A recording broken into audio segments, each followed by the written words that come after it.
నమస్తే, welcome to our channel. నేను మిస్సిరి.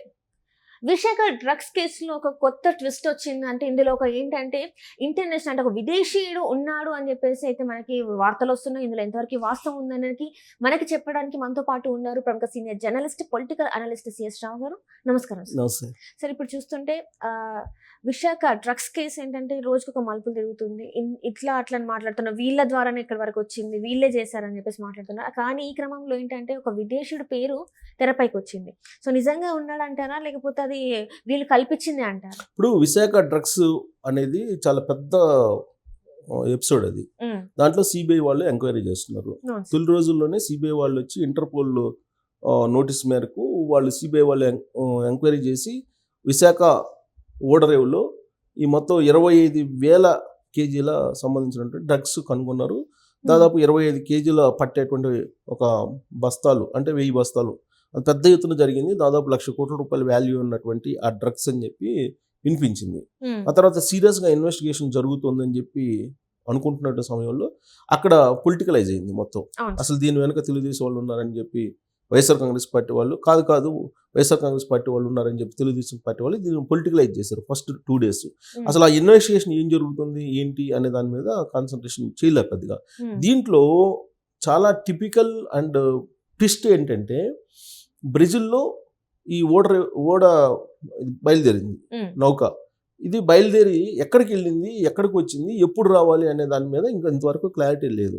ఇప్పుడు దానికి యాక్చువల్గా మనకి GPS ఉంటుంది. అది అసలు దాన్ని ప్రయాణించినటువంటి మార్గం ఏంటి అనే దాని మీద కనుక్కునేదానికి అవకాశం ఉంది. అందుకే బ్రెజిల్ నుంచి ఇన్వెస్టిగేషన్ ఒక టీం చేస్తుంది. ఇక్కడ వైజాగ్లో సిబిఐ, ఇండియన్ సిబిఐ ఇక్కడ చేస్తుంది. భారత్కు సంబంధించిన CBI, central bureau of investigation. So అది చేస్తుంది. బ్రెజిల్లో వాళ్ళు ఏం చేస్తున్నారు, అసలు వీళ్ళు డ్రై ఈస్ట్ అనేది సంధ్య ఆక్వా ప్రైవేట్ లిమిటెడ్ అనేది ఆర్డర్ ఇచ్చింది. ఆర్డర్ ఇచ్చినప్పుడు ఎంత డబ్బు వాళ్ళకి జమ చేశారు, ఎవరికి జమ చేశారు, అక్కడ అసలు ఏ కంపెనీకి జమ చేశారు, అంతే కదా, అమౌంట్ పంపిస్తేనే కదా అక్కడికి వచ్చేది. సో ఎవరు జమ చేశారు, కాల్ డేటా, అసలు కాల్ డేటా వీళ్ళిద్దరి మధ్య కన్వర్జేషన్ ఏంటి, కాల్ డేటా ఏంటి అనే యాంగిల్లో వాళ్ళు చేస్తున్నారు. అయితే ఇక్కడ అసలు నౌక ఎవరిది, చైనాకు సంబంధించినటువంటి ఓడది. ఆ చైనాకు సంబంధించినటువంటి నౌకని ప్రయాణించేటప్పుడు అది తమిళనాడు తీర ప్రాంతానికి వెళ్ళింది అని చెప్పి ఒకటి. యాక్చువల్గా ఫిబ్రవరిలో రావాలి, మార్చి 2nd వీక్ వరకు ఎందుకు ఉంది అనేది ఒకటి. ఇంకోటి ఈలోపు ఏంటి, ఎర్ర సముద్రంలో అక్కడ హూతీ అనేటువంటి తీవ్రవాదులు కొంత అడ్డగించారు. ఈ వాణిజ్య నౌకలను అడ్డగిస్తూ ఉంటుంటారు అప్పుడప్పుడు. దాంట్లో భాగంగా చైనాకి అలాగే రష్యాకి మధ్య ఉన్నటువంటి ఈ ఎర్ర సముద్రంలో ఇలాంటి హైజాక్ జరుగుతూ ఉంటుంది. హైజాక్ జరిగి కొన్ని డైవర్షన్ చేశారా, లేదు వాళ్ళతోటి ఈ డ్రగ్స్కి సంబంధించినటువంటి డాన్స్ యొక్క ప్రమేయం ఉందా, ఇవన్నీ చాలా లోతుగా వెళితే కనుక ఇంటర్నేషనల్ వ్యవహారాలు ఉన్నాయి. సో ఇంటర్నేషనల్ వ్యవహారాలు ఉన్నాయి కాబట్టి ఈ ఇంటర్నేషనల్ సంబంధించినటువంటి మాఫియా కాబట్టి దీన్ని ఛేదించడం అనేది అంత ఈజీ కాదు. అన్ని దేశాలతో సంబంధించినటువంటి వ్యవహారం ఇది. సో ఇక్కడ ఆంధ్రప్రదేశ్కి వచ్చేటప్పటికి ఎస్పెషల్లీ సిబిఐ వాళ్ళు ఇక్కడికి వచ్చేసి వాళ్ళు ఎంక్వైరీ చేసినప్పుడు సంధ్య ఆక్వా ప్రైవేట్ లిమిటెడ్ అడ్రస్ దొరికింది. అడ్రస్ దొరికినప్పుడు వాళ్ళని ఎంక్వైరీ చేసినప్పుడు ఆ ఎంక్వైరీలో ఆ కంపెనీకి సంబంధించినటువంటిది ఏంటి అనేది యజమానుల్ని, నిర్వాహకుల్ని వాళ్ళని ఎంక్వైరీ చేస్తే ప్రకాశం జిల్లాకు సంబంధించిన ఈదుమూడి అనేటువంటి గ్రామానికి సంబంధించినటువంటి కోటయ్య, అలాగే వీరభద్రరావు అనేటువంటి వాళ్ళు ఈ కంపెనీని నిర్వహిస్తున్నారు అని చెప్పి బయటపడింది. బయటపడినటువంటి క్రమంలో అప్పుడు కోటయ్య చౌదరి, వీరభద్రరావు చౌదరి అని చెప్పి తగిలించి వైఎస్ఆర్ కాంగ్రెస్ పార్టీ వాళ్ళు ఇది చౌదరి కాబట్టి తెలుగుదేశం పార్టీకి అంటగట్టారు. సో ఇక్కడ సమాజంలో ఏమైందంటే చౌదరి అంటే తెలుగుదేశం, రెడ్డి అంటే వైఎస్ఆర్ కాంగ్రెస్ పార్టీ లేదా కాంగ్రెస్ పార్టీ, తెలంగాణని విమర్శిస్తే వీడు ఆంధ్రోడు, భారతదేశాన్ని నరేంద్ర మోడీని విమర్శిస్తే ఇటు భారత ద్రోహి, ఇలా అయిపోయింది. ఇలా సిస్టమ్ని ఇలా తీసుకొచ్చారు సమాజంలో. సో అసలు ఆయన పేరు కోటయ్య, వీరభద్రరావు, వాళ్ళ పేర్లు యాజ్ టీజ్గా రాయొచ్చు కదా, దానికి మళ్ళీ చౌదరి తగిలించి దాన్ని తెలుగుదేశం పార్టీతో లింక్ పెట్టారు. తెలుగుదేశం పార్టీ వాళ్ళు ఏమంటున్నారు, అసలు డ్రగ్స్కి సంబంధించినటువంటి డాన్సే తాడేపల్లిలో ఉన్నారు అని వాళ్ళు అంటారు. గతంలో కూడా విజయవాడలో వాళ్ళు ఆసీ ట్రేడర్స్ అని చెప్పి ఒక అడ్రస్ పెట్టి వాళ్ళే చేశారు. మొత్తం డ్రగ్స్ కేంద్రంగా మార్చారు విశాఖపట్నాన్ని, మొత్తం డ్రగ్స్ క్యాపిటల్గా మార్చేశారు వైఎస్ఆర్ కాంగ్రెస్ పార్టీ వాళ్ళు. అసలు సింపుల్, అసలు రాష్ట్రంలో ఉండేటువంటి పోలీసులు, విశాఖ కమిషనరు, అసిస్టెంట్ కమిషనరు లేదా అడిషనల్ కమిషనర్ వీళ్ళందరూ వెళ్లాల్సిన అవసరమే ఉంది సిబిఐ దగ్గరికి. వాళ్ళు అడ్డుకునేటువంటి ప్రయత్నం ఎందుకు చేశారు కాబట్టి ప్రభుత్వంలో ఉండేటువంటి పెద్దలే దీని వెనక ఉన్నారు, ఇంటర్నేషనల్ స్మగ్లర్స్ తోటి వీళ్ళు చేతులు కలిపారు అనేది తెలుగుదేశం పార్టీ వాళ్ళు చేస్తున్నటువంటి ఆరోపణ. ఇదంతా ఒక ఎత్తు అయితే బస్సు ఒకటి బయటపడింది, ఇది సంజయ్ ఆక్వా కంపెనీ పక్కన. అసలు ఆ బస్సులు ఏమున్నాయి అంటే పెద్ద పెద్ద ఫైల్స్ ఉన్నాయి, తర్వాత బాక్సులు ఉన్నాయి అని చెప్పి కనుగొన్నారు పోలీసులు, టాస్క్ ఫోర్స్ పోలీసులు కనుక్కున్నారు. కనుక్కున్నటువంటి క్రమంలో అసలు ఆ బస్సులో ఫైల్స్ ఏంటి, ఆ తర్వాత ఆ బాక్సులు ఏంటి అనేది ఇంతవరకు చెప్పలేదు. అంటే ఇది మినిమైజ్ చేస్తున్నారు.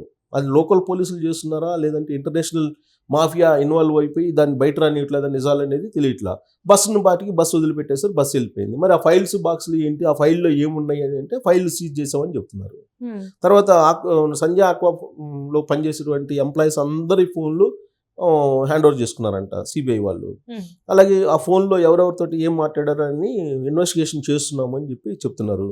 ఈలోపు ఏంటి, ఎన్నికల కోడ్ ఉన్నటువంటి సమయంలో ఒక విదేశస్తుడు సంజయ్ ఆక్వా ఫామ్ నుంచి కారులో వస్తున్నటువంటి క్రమంలో సోమవారం రోజు అక్కడ ఉండేటువంటి స్పెషల్ పోలీసులు ఆయన్ని కారుని తనిఖీ చేశారు. తనిఖీ చేసినటువంటి క్రమంలో ఆయన విదేశస్తుడు అని చెప్పి కనుక్కున్నారు. సో విదేశస్తుడు కనుక్కుంటే ఈలోపు ఆయన ఏం చేశాడు, సంజయ్ ఆక్వా ఫామ్ వాళ్ళకి ఫోన్ చేశాడు. చందా ఆక్వా ప్రైవేట్ లిమిటెడ్ కంపెనీ వాళ్ళకి ఫోన్ చేశాడు ఇతను, ఇది విదేశస్తుడు.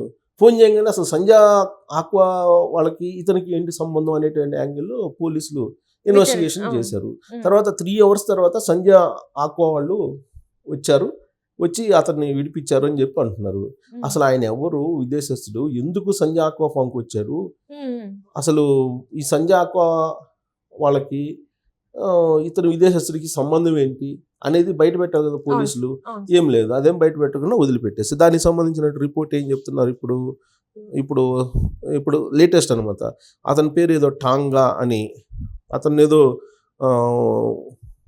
విచారిస్తే బయటపడిందని చెప్పి. ఇది విశాఖ డ్రగ్స్ ర్యాకెట్లో ఇప్పుడు సంజయ్ ఆక్వా ఎక్స్పోర్ట్స్, దాని పేరు ఎక్స్పోర్ట్స్ ఫామ్ కాదు ఎక్స్పోర్ట్స్, సంజయ్ ఆక్వా ఎక్స్పోర్ట్స్ పరిశ్రమకి ఒక విదేశీయుడు వెళ్ళి రావడాన్ని నగదుతో పోలీసులు తనిఖీలు చేశారు. పోలీసులు తనిఖీ చేసినప్పుడు ఆయన దగ్గర ఏదో 1,00,000 ఉంది. ఇప్పుడు ఎన్నికల కోడ్ సందర్భంగా ఏంటంటే 50,000కి మించి తీసుకెళ్ళడానికి లేదు.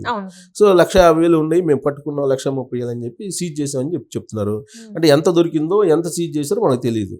వాళ్ళు చెప్తున్నట్టు రిపోర్ట్ ప్రకారం, పోలీసుల రిపోర్ట్స్ ప్రకారం అసలు సంజయ్ ఆక్వా ఎక్స్పోర్ట్స్ నుంచి విదేశీయుడు నగదుతోటి వెళ్తుంటే అసలు అది ఎంత డబ్బుతో వెళ్తున్నాడో తెలియదు కదా. అసలు బస్సు ఉంది, బస్సులో అంతకు ముందు రోజే బస్సును కనుక్కున్నారు, దాంట్లో ఫైల్స్ ఉన్నాయన్నారు, బాక్సులు ఉన్నాయన్నారు. అసలు బాక్సులు ఎందుకు పెట్టారు, ఆ బాక్సులో డబ్బు వేసుకుని వెళ్ళటానికా? ఇప్పుడు డబ్బు అనగానే కంటైనర్లో వినిపిస్తున్నాయి, డబ్బు అనగానే కంటైనర్లు ఆ మధ్య తరలించారు. కడప నుంచి చెన్నై ఓడరేవుకి వెళ్తున్నాయి కంటైనర్లు అనేది వినిపించింది కదా. అసలు ఈ బాక్సులు ఏంటి, బస్సులో బాక్సులు ఏంది అనేది ఎంతవరకు తెలియదు, చెప్పలేదు. సరే ఇప్పుడు విదేశస్తుడు నగదుతో వెళ్తున్నాడు, పట్టుకున్నాం 1,30,000 దొరికినాయని పోలీసులు చెబుతున్నారు. సరే ఇతను విచారించారు. సంజయ్ ఆక్వా పరిశ్రమకు చెందిన ప్రతినిధులతోటి సమాచారం వీళ్ళే పోలీసులే కనుక్కున్నారు. అతని పేరు టాంగ్ అంట, టాంగ్ అని అతని పేరు. వియత్నాంకు సంబంధించినటువంటి అతనంట. సో అతను వియత్నాంకు సంబంధించిన అతనికి ఆ సంజయ్ ఆక్వా ఎక్స్పోర్ట్స్కి సంబంధం ఏంటనేది చెప్పట్లేదు. 3 గంటల పాటు అతను అక్కడే ఉన్నాడంటే పోలీసులు పట్టుకుంటే. చివరకు ఆక్వాకు సంబంధించినటువంటి రిప్రజెంటేటివ్స్ వస్తే అప్పుడు ఫ్లయింగ్ స్క్వాడ్ నారాయణ దాసు విదేశీ పాస్పోర్ట్ అవన్నీ పరిశీలించిన తర్వాత అతన్ని పంపించారట. ఇదంతా జరిగింది కొత్తపల్లి మండలం మూలపేటలో సంజయ్ ఆక్వా ఎక్స్పోర్ట్స్ పరిశ్రమకి ఇతను వచ్చి వెళ్తున్నప్పుడు ఇదంతా జరిగిందని చెప్పి వాళ్ళు చెప్తున్నారు పోలీసులు. అంటే పోలీసులు చెప్పింది మనం వెంటనే దాని వెనక ఏం జరిగింది, ఎందుకున్నారు, ఏంటి అనేది గోప్యంగా ఉంటున్నారు. సిబిఐ వాళ్ళు అలానే ఉన్నారు. ఇప్పుడు అది దొరికి కూడా 4-5 రోజులు అవుతుంది. అంత పెద్ద స్మగ్లింగ్ అంత దొరికి కూడా ఇప్పుడు దాంట్లో ఎవరున్నారు ఏంది చెప్పట్లా. ఎందుకంటారు సార్ అసలు? ఇప్పుడు ఇంటర్నేషనల్ ఇష్యూ అయిపోయింది అది. బస్ ఇంటర్నేషనల్ ఇష్యూ కారణంగా బయట పెట్టడం లేదా, లేకపోతే వాస్తవంగా ఇప్పుడు చైనా, బ్రెజిల్, వియత్నాం, తర్వాత ఈ దావోస్ ఇవన్నీ ఇన్వాల్వ్ అయి ఉన్నాయి కంట్రీస్ అన్ని. దీని అంతటికి తాడేపల్లి లింక్ ఉందని చెప్పి ఒక ఆరోపణ తెలుగుదేశం పార్టీ వాళ్ళు చెప్తున్నారు. సో ఇదంతా ఇంటర్నేషనల్ లింక్, దీన్ని ఛేదించడం అనేది అంత ఈజీ కాదు. ప్లస్ అనార్గనైజ్డ్ క్రైమ్ అని ఉంటుంది. ఇది ఆర్గనైజ్డ్ క్రైమ్ ఏమన్నా చేస్తున్నారా తెలియకుండా, చీకటి కోణంలో అనేది కూడా అర్థం కావట్లా. సో మొత్తం మీద రోజుకొక ఇష్యూ దాంట్లో బయటకు వస్తుంది, అనుమానాలు కూడా పెరిగిపోతున్నాయి, పొలిటికలైజ్ అయింది ఇంకొక వైపు. సో దీంతో అసలు అక్కడ ఏం జరుగుతుంది ఏంటి అనేది కొంత ఆసక్తిగా ఉంది, ప్లస్ కొన్ని అపోహలు కూడా వస్తున్నాయి దీని మీద నుంచి. Right sir, right, thank you so much. Thank you.